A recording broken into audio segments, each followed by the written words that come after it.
자, 교직 21페이지부터 시작을 하겠습니다. 자, 일단 제목 보시면 이제 Sales Receivable 그리고 Cash Receipts 이렇게 돼 있어요. 매출 일으키고, 그 다음에 이제 채권이죠. 그 다음에 이제 수금은 어떻게 하는지. 자, 그 토픽 보시면 이제 Cycle Approach라고 돼 있는데, 그 사이클이라는 게 이제 반복되는 거를 그 생각을 해볼 수 있죠. 그래서 어떤 그 반복되는 이런 그런 어떤 비즈니스 프로세스를 갖다가 어떤 이 순환식으로 접근을 해보고 이해를 해보고 있다 이렇게 생각을 하시면 될 것 같고요. 자, 1번 한번 볼게요. 일단은 클라이언트의 어떤 트랜잭션과 그 다음에 어떤 컨트롤 액티비티 하면은 이제 통제 활동들인데, 자, 이런 거를 related 아이템이니까 어떤 관련된 어떤 아이템들의 어떤 그룹핑으로 한번 엮어보겠다 이렇게 생각을 하시면 될 것 같아요. 자, 그래서 2번 보시면 그 사이클 어프로치에는 다음과 같은 이제 유형들이 있다 이러고, 첫 번째가 Sales Receivable Cash Receipts, 그 다음에 두 번째가 Purchase Payable Cash Disbursement 했습니다. Purchase면은 구매하고, 구매를 했으면은 뭔가 이제 출돈이 있겠고, 그 다음에 실제로 이제 현금이 나가는 거는 캐시 디스버스먼트겠죠. 자, 그 다음에 페이롤 사이클 하면은 이거는 이제 그 급여 사이클일 거고요. 그 다음에 이제 기타 그런 사이클들이 있다 이렇게 정리를 할 수 있겠어요. 자, 이 내용을 한번 도식화 한번 해볼까요? 자, 우리가 보면은 세일즈 receivable 그 다음에 이제 캐시 리시트 사이클이라고 본다면 이렇게 사이클이 있겠죠. 자, 그래서 어딘가에서 이제 세일즈가 발생을 했고, 그 다음에 receivable 이런 것들이 있을 거고요. 그 다음에 여기서는 이제 수금을 하겠죠. 캐시 리시트. 자, 이렇게 뭔가 연관된 그런 아이템들을 갖다가 그룹핑을 했다고 보시면 되겠고요. 각각의 사이클에서 내부 통제 시스템이 어떤 컨트롤 액티비티를 어딘가에 이제 수행을 하겠죠.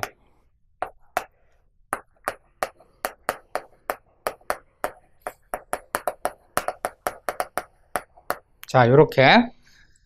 자, 그래서 우리가 보면은 이게 세일즈가 있고, 그 다음에 외상 매출금이 발생하고, 그 다음에 수금을 하고, 자, 이런 것들을 우리가 트랜잭션이라고 합니다. 거래라고 얘기를 할 수 있고요. 자, 그래서 이런 것들을 관련된 그런 아이템들끼리 그룹핑을 하고 있습니다. 자, 요게 이제 어떤 사이클 어프로치를 갖다가 도식화한 그림이라고 생각을 하시면 되겠고요. 자, 그러면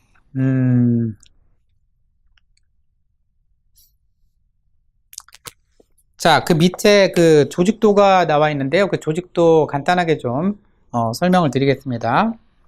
몇 가지 중요한 어떤 그런 포인트 위주로 설명을 드리고요. 일단 자, 보시면은 제일 위에 있는 게 이제 BOD 또는 이제 오디트 커미티라고 되어 있습니다. 그리고 그 바로 직속으로 연결되어 있는 게 이제 인터널 오디터, 내부 감사인이라고 되어 있고요. 우리가 이제 OD1에서 그 학습을 하셨는데, 그 내부 감사인이 BOD라든지 OD 커미티한테 직접적으로 보고할 수 있는 그런 어떤 조직의 어떤 구조 있잖아요. 이거는 아주 좋은 어떤 구조라고 말씀을 드렸어요. 자, 그 다음에 그 밑에 이제 프레지던트가 보이고, 그 다음에 그 밑에 이제 각 부서들이 보입니다. 세일즈 디파트먼트는 영업이고요. 트레저러 하면은 우리말로 이제 자금팀 정도 생각하시면 될 거고요. 그 다음에 컨트롤러 하면은 회계팀. 그 다음에 그 인더스트리얼 릴레이션 하면은 이제 홍보 또는 인사팀. 그 다음에 매뉴팩처링 하면 이제 제조 이렇게 보시면 되겠고요. 몇 가지만 보겠습니다. 자, 트레저러하고 컨트롤러가 상당히 이제 중요한 역할을 합니다. 기본적으로 이제 어카운팅 디파트먼트, 회계팀의 팀장은 이제 컨트롤러라고 보시면 되고요. 그 다음에 트레저러는 어카운팅하고는 사실 약간 이렇게 독립적으로 되어 있기 때문에 이게 이제 그 인디펜던트 체크라고 해가지고 제3자의 입장에서 어떤 그 검증이 필요할 때 아주 많이 등장하는 게 트레저러입니다. 트레저러하고 그 다음에 인디펜던트 오디터. 자, 이 내용을 일단 좀 정리를 하고 들어갈게요.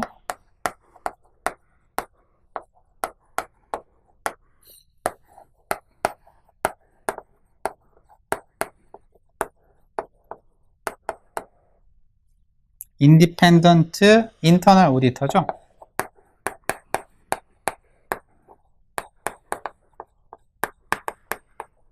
자, 이 사람들의 역할은 어떤 제3자의 입장에서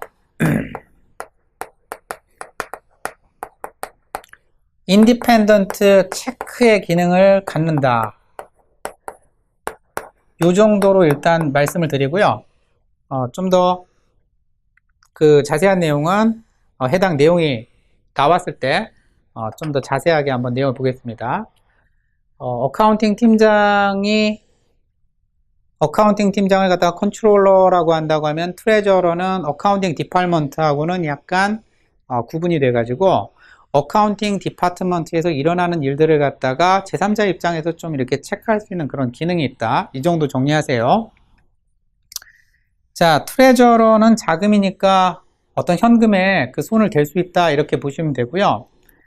그 바로 밑에 트레저러 밑에 메일룸이 있습니다. 자, 메일룸이라는 거는 이제 어떤 그 서신이라든지 편지가 이렇게 전달이 되는 그 회사의 어떤 창구 역할을 한다고 보시면 되겠는데요. 미국이라는 곳이 이제 우리나라하고 좀 약간 다릅니다. 우리나라는 대부분의 거래가 은행 사이에서 어떤 자동이체 거래가 되는데요. 미국에서는 이제 그 체크 수표를 이렇게 그 편지 서신을 통해 가지고 주고 받는 식으로 거래가 이렇게 일어나게 됩니다. 따라서 이 메일룸이라는 곳에서는 이제 회사의 규모에 따라서 정말 어마어마하게 많은 그런 체크를 갖다가 받게 되거든요. 따라서 이 메일룸이 있고 그 다음에 그 메일룸에 또 어떤 직원들이 그 일만 하는 그런 직원들이 있어요. 자, 메일룸에서 일단 체크 수표를 갖다가 받지 않습니까? 그럼 받으면 이제 그거를 열잖아요. 열고 나서 그 체크를 갖다가 그 회계팀에다가 이제 전달을 해주겠죠. 자, 그래서 자금팀 산하에 메일룸이 있다는 거 일단 하나 체크하시고요. 자, 그 다음에 트레저러 밑에 보니까 크레딧 매니저가 지금 보입니다.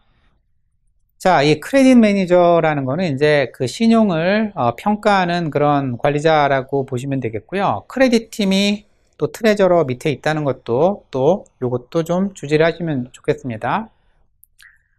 이 팀에서 하는 역할은 뭐냐면 일단 세일즈 디파트먼트에서 이 회사에다가 우리가 매출을 하려고 한다. 근데 그 회사에서 이제 요구하는 그런 크레딧 텀이라는 게 있겠죠.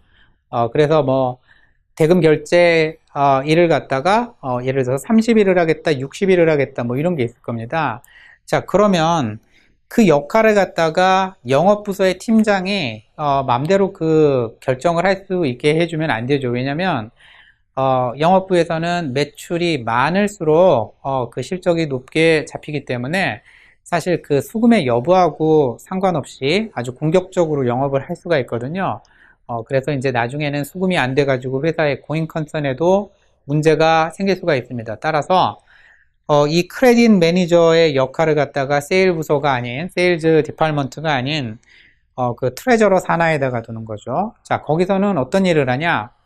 그 우리 거래처의 어떤 신용 정보를 갖다가 이제 평가를 하게 됩니다. 주기적으로 여러 가지 방법이 있겠는데 가장 많이 쓰는 방법은 이제 크레딧 에이전시에다가 그 회사의 어떤 크레딧 신용도를 갖다가 이제 체크를 해볼 수가 있어요. 주기적으로 체크를 하면서 그 회사의 어떤 그 재무 상태를 갖다가 간접적으로 이제 파악을 하는 거죠. 그래서 만약에 그 회사가 지금 재정적으로 약간 위험하다. 그럴 경우에는 크레딧을 주지 않겠죠. 예를 들면은 기존에 뭐 60일 결제 조건이었는데 30일로 준다든지 아니면 아예 현금 결제가 아니면 물건을 갖다가 줄 수 없다든지 그 다음에 그 리밋 자체도 뭐 한 10억까지도 줬었는데 이제는 1억밖에 안 된다라든지 뭐 이런 게 있을 수 있겠죠. 그 다음에 각종 그 대금 결제 조건에 있어서도 만약에 이자라든지 디스카운트에 대한 어떤 그런 조건들도 이쪽에서 정한다고 보시면 되겠습니다. 그러니까 거래처의 어떤 신용도를 갖다가 평가하는 일을 한다. 이렇게 첫째 그런 일을 할 수 있고요. 그 다음에 우리가 이제 그 어카운트 리시버블 그러니까 외상 그 매출금에 대해서는 예를 들어서 우리가 얼라원스를 설정을 하게 되죠. 자, 이 크레딧 매니저에서는 계속해서 우리 거래처의 어떤 신용도를 체크하고 있기 때문에 만약에 신용도가 악화됐다는 그런 레포트를 받게 되면은 아무래도 거기에 맞춰서 처음에는 얼라원스를 작게 잡았었다고 하면은 그 얼라원스 금액을 갖다가 다시 크게 이렇게 높여주는 그런 일들을 갖다가 할 수 있습니다. 자, 이 정도 하시면 될 것 같고요. 자, 그 다음에 컨트롤러 그 회계팀에 가시면은 코스트 어카운팅 보이시죠? 자, 이게 이제 원가 회계, 관리 회계라고도 하는데, 자, 우리가 이제 그 관리 회계를 지금 공부를 하셨으면, 예를 들면 우리가 매뉴팩처링 컴퍼니 같은 경우에는 뭐 DM도 있고, 그 다음에 DL도 있고, 오버헤드 뭐 이런 게 있잖아요. 그러니까 인벤토리의 재고를 갖다가 그 코스트를 갖다가 산정할 때는 직접 재료도 들어갈 거고요. 디렉트 머티리얼. 그 다음에 직접 인건비도 들어가겠죠. 디렉트 레이버. 그 다음에 오버헤드 같은 거는 뭐, 그 제품을 갖다가 만들고 있는 그 공장에서 발생하는 뭐 수도세라든지 전기세라든지 뭐 이런 것들 생각하시면 되겠습니다.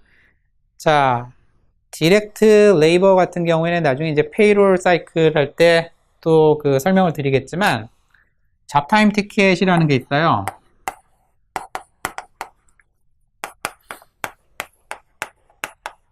자, 이거 보시면 잡이라는 건 이제 일이잖아요. 일을 할 때 몇 시간 정도가 걸린다. 이런 거를 기록하는 어떤 툴이라고 보시면 되겠는데요.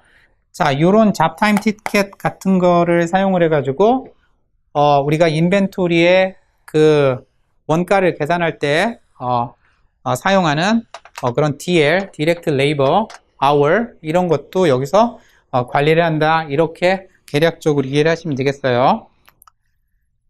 자, 그 다음에 이제 타임키핑 돼 있습니다. 자, 그 타임키핑이 이제 요거 하는 거죠. 그러니까 어느 정도 어떤 일을 끝마치는 데는 어느 정도의 시간이 걸렸는지 그리고 그게 각각의 어떤 개인별로 사람별로는 또 어느 정도의 시간을 갖다가 일을 했는지 그런 내용을 취합해 가지고 인벤토리의 어떤 원가를 상정할 때 그렇게 계산을 한다고 보시면 되겠어요. 자, 그 다음에는 뭐 제너럴 레저 뭐 이런 것들 일반적인 얘기고 그 다음에 어카운팅 디파트먼트에 또 페이롤도 보이시죠? 자, 그 페이롤하고 그 다음에 인더스트리얼 릴레이션 가면은 퍼스널이 있습니다. 자, 이 둘 사이의 관계도 좀 생각을 해 보시는 게 좋은데요. 쉽게 말해서 이제 우리 그 어떤 큰 회사를 생각을 해 보시면 인사팀이 있잖아요. 그리고 인사팀에서는 어떻게 하죠? 어떤 사람을 갖다가 평가를 하고, 그리고 신규 채용을 할 경우에는 그 사람한테 어떤 페이 레이즈를 갖다가, 이렇게 그 정하고 이런 역할들을 하겠죠. 그래서 평가 결과가 좋으면은 페이 레이즈를 갖다가 인상을 시켜줄 수도 있고요. 뭐 감봉 처리라든지 다 이런 것들을 인사팀에서는 어떤 그런 지침과 그런 거를 결정하는 일을 하고 있다면 실제로 그 급여 계산을 하는 곳은 어카운팅 디파트먼트 그 산하에 있는 페이롤이라고 보시면 되겠어요. 자, 그 페이롤에서는 뭐 여러 가지를 관리하겠죠. 그 퍼스널 디파트먼트에서 그 자료를 갖다가 넘겨받아 가지고 어떤 회계팀에서 급여를 갖다가 산정한 다음에 그 급여를 지급할 때까지 그런 일을 한다고 보시면 되겠습니다. 자, 그 다음에 매니팩처링은 이제 그 제조, 뭐 공장 생각하시면 되겠고요. 자, 거기 보시면 이제 쉬핑이 있고 리시빙이 있습니다. 쉬핑은 물건을 갖다가 선적해서 보내는 거고요. 리시빙은 물건을 이제 받는 거 이렇게 생각을 하시면 되겠고요. 자, 거기 뭐 인벤토리 웨어하우스 창고 보이고요. 그 다음에 이제 purchasing agent가 있는데, 자, 이 사람이 이제 이 팀이 하는 일이 이제 구매 역할을 하는 거죠. 자, 그 다음에 뭐 이렇게 되어 있습니다. 자, 대략적으로 제가 이제 설명을 드렸는데, 자, 이제 각각의 세부적인 어떤 그 사이클에 대해서는 다음 장부터 이제 설명을 드리겠습니다. 자, 다음 페이지 가시죠.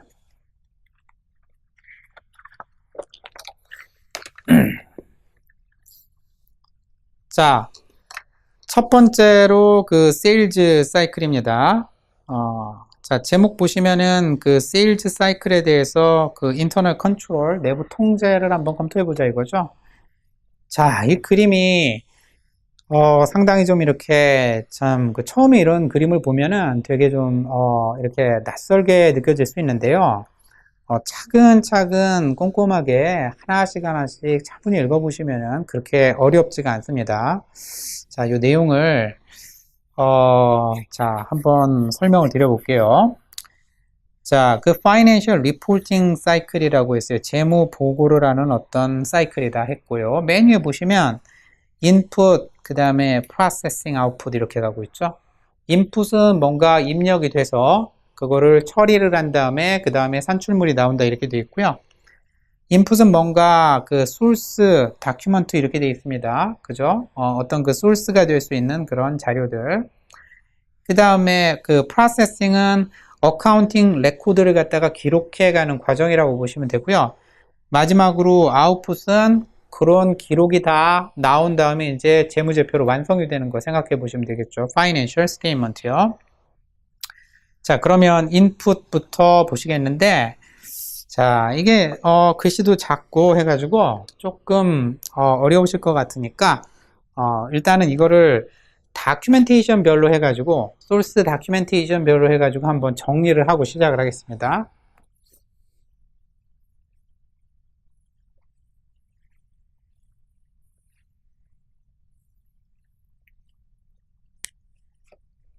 제일 먼저 나오고 있는 게 세일즈 오더가 나오고 있죠. 자, 이거는 이제 매출 주문서라고 생각하시면 되겠는데, 어떤 회사에서, 우리 거래처에서 우리 회사한테 그 영업 부서를 통해 가지고 이제 연락이 온 거죠. 세일즈 디파먼트에게. 내가 그 회사의 어떤 제품을 갖다가 몇 개를 갖다가 어떤 거를 구매를 하겠다. 자, 이게 이제 매출 주문서라고 보시면 되겠습니다. 자, 이거는 이제 외부에서 우리 회사로 들어온 거죠. 자, 그 세일즈 오더가 매출 주문이 지금 들어왔습니다. 자, 그러면은 그 다음에 지금 그 화살표 한번 따라가 볼까요? 쉬핑 다큐먼트 이렇게 되어 있네요. 자, 세일즈 오더가 이제 승인이 나면은 물건을 갖다가 우리가 선적해 가지고 이제 그 거래처로 이렇게 보내게 되겠죠. 자, 이때 우리 서류 이름을 갖다가 쉬핑 다큐먼트라고 합니다. 자, 지금부터는 그 다큐먼트의 이름을 갖다가 꼭 기억을 해 주셔야 돼요. 자, 하나씩 적어가면서 한번 해볼까요? 자, 세일즈 오더가 들어왔고 승인이 났습니다. 자, 그러면은 우리가 쉬핑을 해야겠죠. 자, 그때 만들어지는 다큐먼트가 쉬핑 다큐먼트라고 되어 있어요.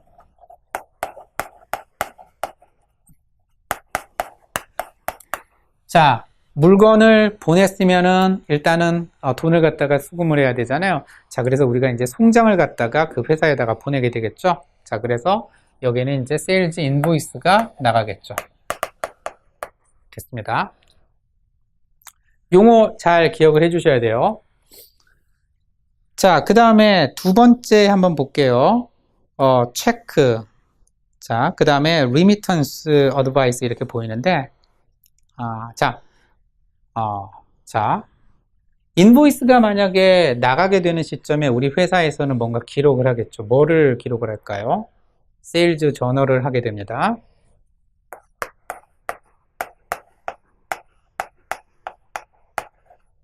매출이 발생했다고 이제 기록을 한다고 보시면 되고요. 자, 그 다음에 체크하고 리미턴스 어드바이스 했는데, 리미턴스 어드바이스는 제가 오딧 1 할 때 설명을 드렸습니다. 이제 이게 송금 통지서라고 하고요.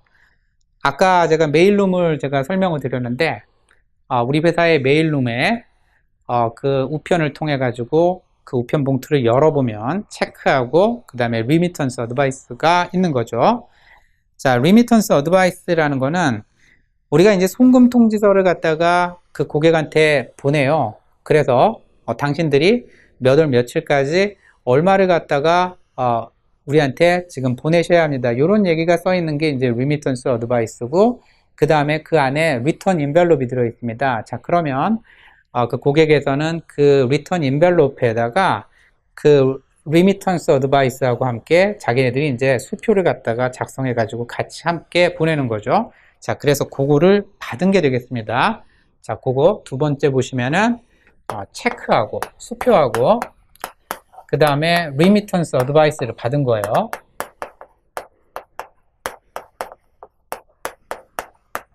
송금 통지서 상황 이해가시죠? 자, 그러면 송금 통지서를 우리가 받았으면은 그거는 메일룸에서 받은 다음에 그 내용을 갖다가 이제 어카운팅 디파트먼트 회계팀으로 보내겠죠. 자, 그래서 우리가 이 캐시를 갖다가 수금했다, 이런 기록을 하겠죠. 자, 그거를 갖다가 우리가 뭐라고 한다? 캐시 리시트 저널이라고 합니다.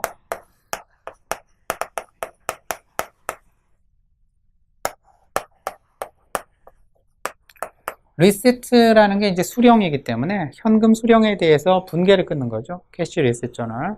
자, 요거는 이제 받은 거죠. received.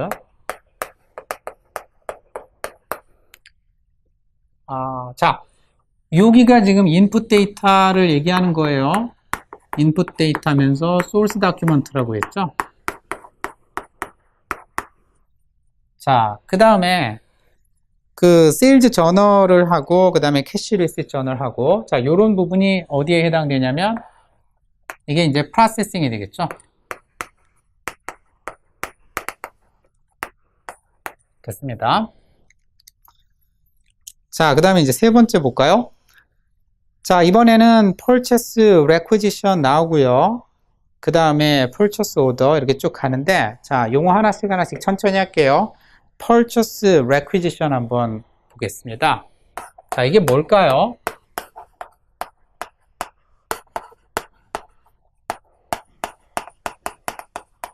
purchase라고 하면 이제 구매잖아요. requisition 하면은 이게 require 요구하다 이런 뜻이에요. 자, 이거는 이제 구매 요청서라고 생각하시면 되겠습니다. 자, 회사에서 어떤 물건이 각 팀별로 각각 제각각 필요한 게 있겠죠. 근데 뭐 여기서 어떤 A팀에서는 예를 들어 가지고 무슨 어떤 볼펜이 필요한데 볼펜이 뭐 10자루가 필요하고, B팀에서는 20자루 필요하고, 그렇게 여러 가지 팀마다 이제 아마 그 수량이 다를 거예요. 그런데 이런 게 있을 때마다 각자의 팀들이 알아가지고 이렇게 구매를 하게 하면은 어떤 구매의 어떤 효율성이 떨어질 수밖에 없습니다. 왜냐면 이게 묶어서 왕창 구매를 해야지 어떤 볼륨 디스카운트도 될 수 있고요. 그리고 각 팀은 어떤 구매에 대한 어떤 협상의 기술이라든지 이런 전담 인력이 없기 때문에 아주 좋은 조건에서 효율적으로 구매가 가능하지 않아요. 따라서 아까 전에 그 Purchasing Agent라는 그 팀이 있었잖아요. 그 Purchasing Agent라는 팀이 있었는데 거기서 구매를 갖다가 각각의 팀들을 갖다가 대행을 해준다고 보시면 되겠습니다. 취합을 해서 한꺼번에 네고시에이션 하는 거죠. 가격은 더 싸게, 품질은 더 좋게. 자, 그게 구매 요청서라고 적으시고요. 자, 각 팀에서 구매 요청을 접수를 하게 되면 그 Purchasing Agent 팀에서는 어떻게 되죠? 이거를 취합을 한 다음에 하나의 Purchase Order를 만들겠죠.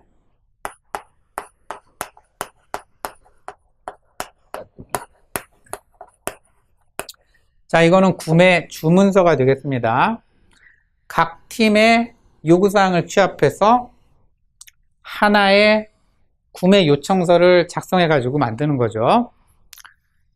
자, 그 다음에 이 purchase order가 이제 우리 거래처로 보내졌으면은 그 다음에 그 거래처에서 그거를 프로세싱을 한 다음에 그 물건을 갖다가 우리한테 보낼 거예요.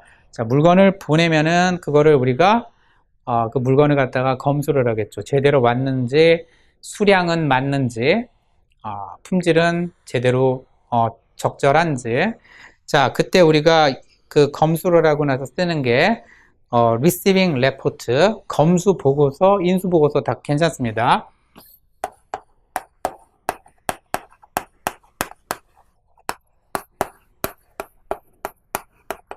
물건이 도착을 했으면 그 물건을 받은 다음에 수량이라든지 품질을 검사해서 receiving report를 쓰게 됩니다. 자, 여기까지 됐으면은 이쪽하고 반대 생각해 보시면 되겠죠? 자, 그 다음에는 우리가 송장을 거꾸로 이제 보내는 게 아니라 받겠죠. 자, 그래서 이번에는 vendor invoice가 되겠죠.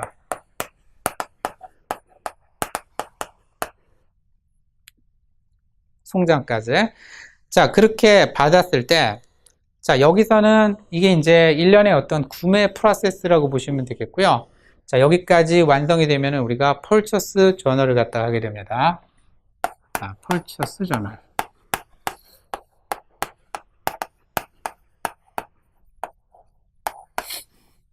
됐죠? 자, 그 다음에 네 번째 보실게요. 자, 이번에는 아까 2번하고 상당히 이제 그 반대 방향으로 가는 거죠. 자, 이번에는 체크하고 remittance advice를 받는 게 아니라 보내는 거죠. 자, 왜냐면 우리가 샀으니까 보내야죠. 자, 그러면 요거하고 이렇게 방향만 달라진다고 보시면 되겠고요. 체크 플러스 remittance advice가 가는데 이번에는 received가 아니라 sent 이렇게 해야겠죠. 보내는 거. 자, 됐습니다. 자, 이 경우에는 우리 현금이 지금 지급이 되는 거기 때문에 캐시 디스버스먼트 저널을 끊게 됩니다.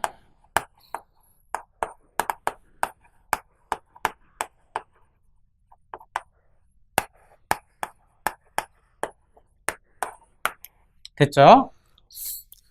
자, 그 다음에 다섯 번째 보실게요. 그 밑에 보시니까 잡타임 티켓 나왔고, 그 다음에 인플로이 클락 카드 이렇게 나왔는데, 자, 좀 전에 제가 잡타임 티켓에 대해서는 설명을 드렸고요. 그 프로젝트 아니면 그 제품별로 아니면 내가 하고 있는 그 타스크별로 어느 정도의 시간이 걸리는지를 갖다가 측정을 한 다음에 그게 인벤토리 원가 산정에 그 포함이 된다고 말씀드렸고, 그 다음에 인플로이 클락 카드라는 거는 뭐냐면 공장이라든지 어떤 사무실에 들어갈 때 클락인 클락아웃을 하게 돼 있어요. 기계에다가 어떤 어떤 타임시트를 갖다가 이렇게 집어넣으면은 이게 도장이 탁 찍힙니다. 몇 시에 들어왔다고 그 시간이 딱 찍혀요. 그게 이제 클락인이고요. 그 다음에 클락아웃 하면은 퇴근할 때 또 다시 한번 그렇게 하겠죠. 자, 그러면 내가 들어와서 나가는 시간이 찍혔기 때문에 그날 하루 동안 근무한 이제 그 시간이 이렇게 서머리가 되겠죠. 자, 그거를 갖다가 한 달로 요약을 하게 되면 그게 이제 그 급여를 갖다가 계산하는 기본적인 어떤 데이터가 된다고 볼 수 있어요. 자, 그래서 여기는 잡타임 티켓하고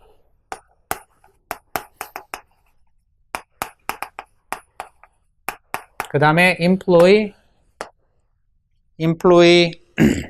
클락 카드. 자, 요거 적어 볼게요.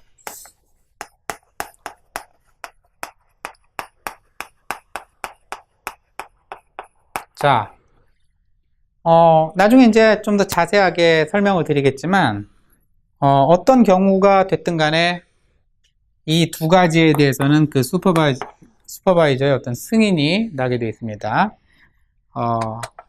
그러니까 그 잡별로, 그 타스크별로 슈퍼바이저도 실제로 그 친구가 그렇게 일했다는 거를 갖다가 승인을 하게 되어 있고요. 그 다음에 그 팀의 어떤 팀장, 그 사람도 그 자기 밑에 있는 그 부하 직원이 실제로 몇 시간을 한 달 동안 일했더라, 요거를 서명을 하게 되어 있어요. 자, 그렇게 했을 때 이 두 가지를 만약에 대조를 한다면 그게 reconcile이 돼야겠죠? 둘 사이에 어떤 차이가 있으면 안 되는 거죠. 그러니까 내가 일한 시간을 잡별로, 타스크별로 쪼개 봤을 때나 아니면 내가 일한 시간을 어떤 시간 단위별로 쪼개 봤을 때나 이 두 가지가 서머리가 일치를 해야 됩니다. 자, 그래서 그 두 가지를 대조를 하고, 자, 거기서 만들어지는 게 뭐냐면 그 salaried employee time summary가 나온다고 됐네요. 자, time summary라고 적겠습니다.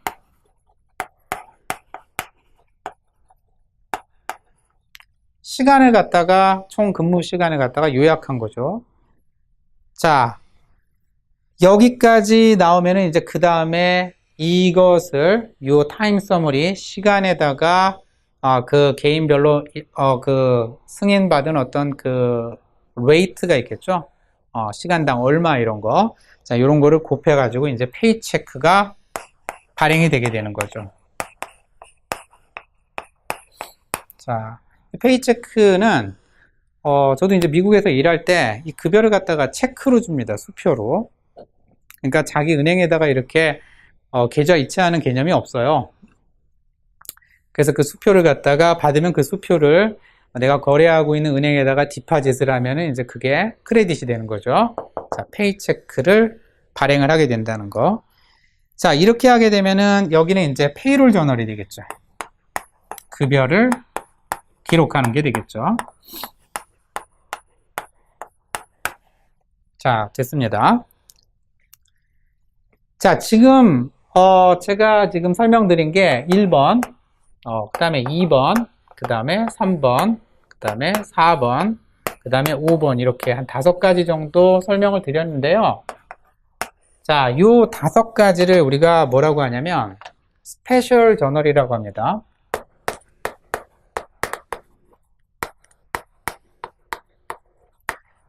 대표적인 그런 트랜잭션이라고 볼 수 있어요. 대표적인 트랜잭션. 자, 세일즈 자주 발생하는 거고요. 그 다음에 수금, 그 다음에 구매, 그 다음에 지급, 그죠? 그 다음에 인건비. 자, 요 5개는 아주 자주 발생하는 그런 분기일 때는 우리가 스페셜 저널을 사용한다고 하고요. 그리고 이 대표적인 5가지가 아닌 거는 우리가 제너럴 저널 한다고 해요. 자, 그래서 그 마지막 부분에 보시면 miscellaneous support 이렇게 되어 있습니다. miscellaneous 하면 이제 기타예요. 기타 등등 이런 거고요. 자, 기타 트랜잭션에 대해서는 스페셜 저널이 아니라 제너럴 저널이다 이렇게 정리하시면 되겠습니다. 6번 제너럴 저널이라고 할게요.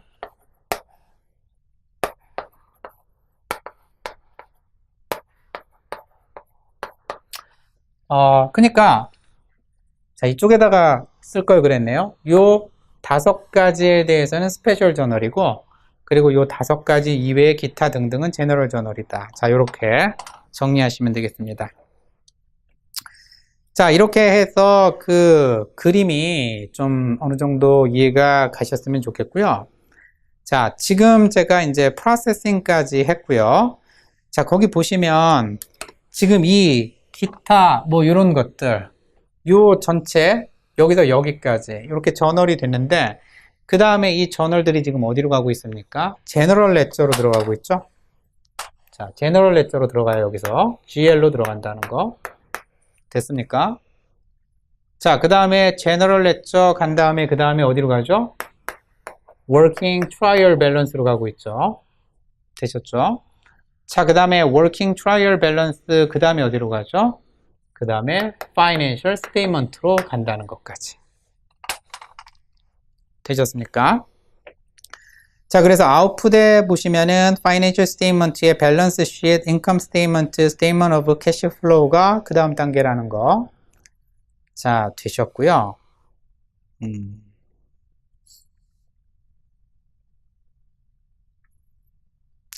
자, 거기 저널 엔트리라고 해서 아주 작게 그 정리가 되어 있는데, 각각의 이 저널이 나왔으면 이제 이 저널을 갖다가 끊어주면 되겠죠. 그 내용 뭐 간단하게 보시면, 자, 한번 해볼까요, 이게? 이게 이제 시뮬레이션 문제 같은 데서는 나올 수가 있는데, 세일즈 저널 우리 어떻게 하죠? 복습 한번 해볼게요. AR 세일즈 잡고요.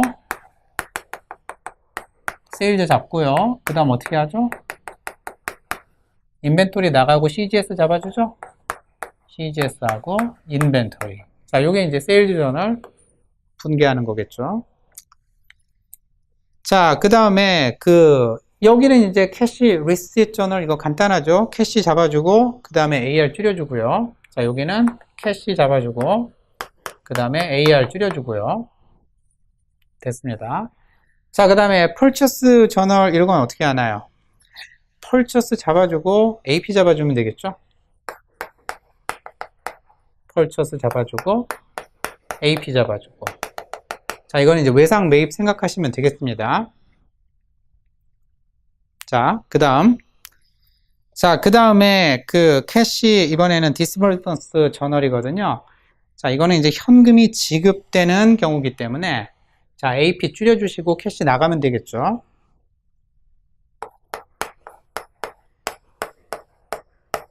요렇게.